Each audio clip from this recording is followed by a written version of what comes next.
All right, I made a camera stand for my kayak.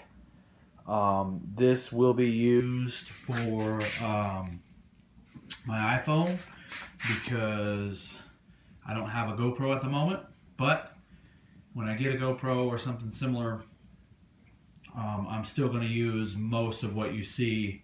I'll just have to adjust. So here's what I have used to build this. So this here is just your standard flag holder you can get at Lowe's or Home Depot. I spent $8 on that, bolted that onto my lid here. This is not watertight anyway, so it didn't really matter that I have holes there.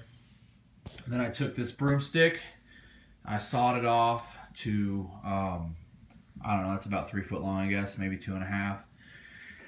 Then I took some small clipboards, and that's what I'm going to use to hold the iPhone in my waterproof case to the stand. And then I attached those clipboards together via duct tape, because if you can't duck it, well. Then I got a U-bolt. You can get that at Lowe's, Home Depot, to attach my clipboards to the broomstick. I had the broomstick already, so that didn't cost me any money. The U-bolt cost like 96 cents.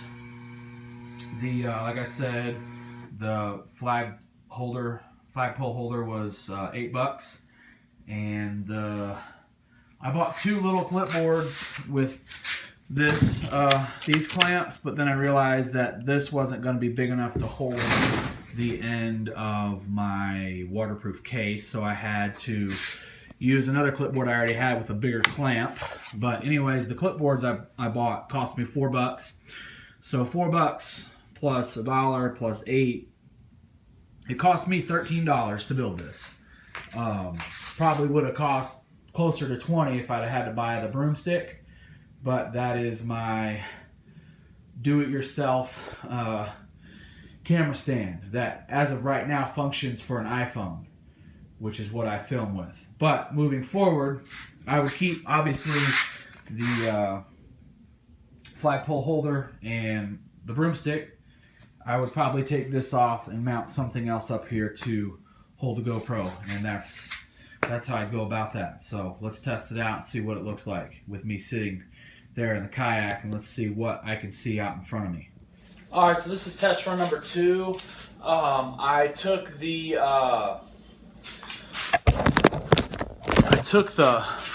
my whole thing and flipped it so it's higher up on my pole, my broom handle, and then I actually tilted the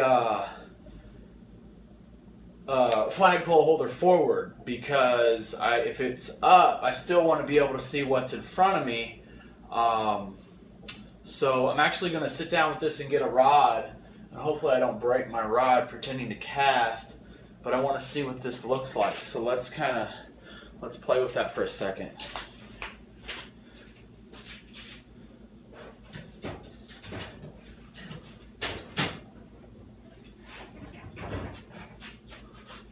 All right, I'm coming, don't worry.